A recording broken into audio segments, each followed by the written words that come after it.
오늘의 첫 소식입니다. 법인관리법 시행 유예 기간이 지난달로 종료됐습니다. 오늘부터 본격적으로 시행되는데요.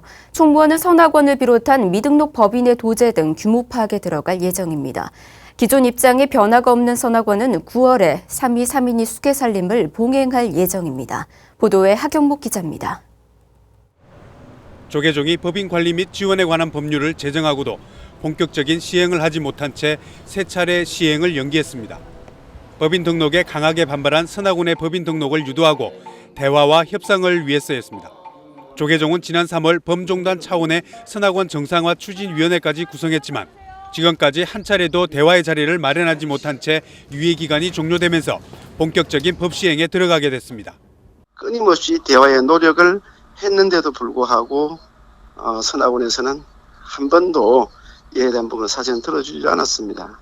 그렇다고 언제까지 또 유예 조치를 통해서 또 연장해서 하기는 너무 무리다 싶은 생각이 있어서.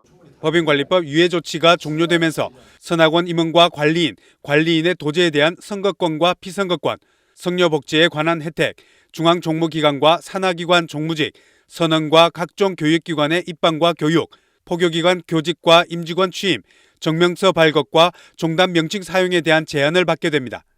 총무원은 시행에 앞서 선악원을 비롯한 미등록법인의 규모와 도제 파악에 들어갈 예정입니다.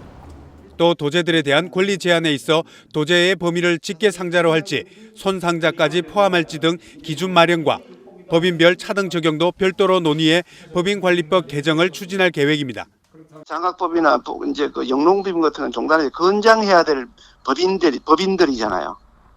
그런데도 불구하고 사찰 보유법인과 똑같이 이게 법인법이 똑같이 돼버렸어요. 그러니까 굉장히 좀 아니다 싶은 법인을 조금 이렇게 좀 정리를 좀 했으면 좋겠다. 선악원 정상화 추진위원회는 멸빈 징계를 받은 선악원 임원의 성적 회복과 특별교구 지정, 종회의원과 원로의원 의석 배정, 정관 변경 시 일부 의무조항 삭제 등을 제안했습니다. 원로회의까지 나서 간담회 자리를 마련했지만 선악원은 법인관리법을 전제로 한 현 집행부와의 대화는 불가하고 종은 구조 사망의 삭제 등 기존 입장엔 변화가 없었습니다.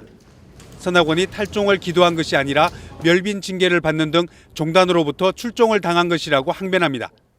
선악원은 지난 4월 부산 금정사에서 구족계 수개살림을 봉행한 데 이어 오는 9월에는 3위 3인이 수개살림을 봉행할 예정이어서 종단과의 평행선은 당분간 지속될 것으로 보입니다. BTN 뉴스 하경목입니다.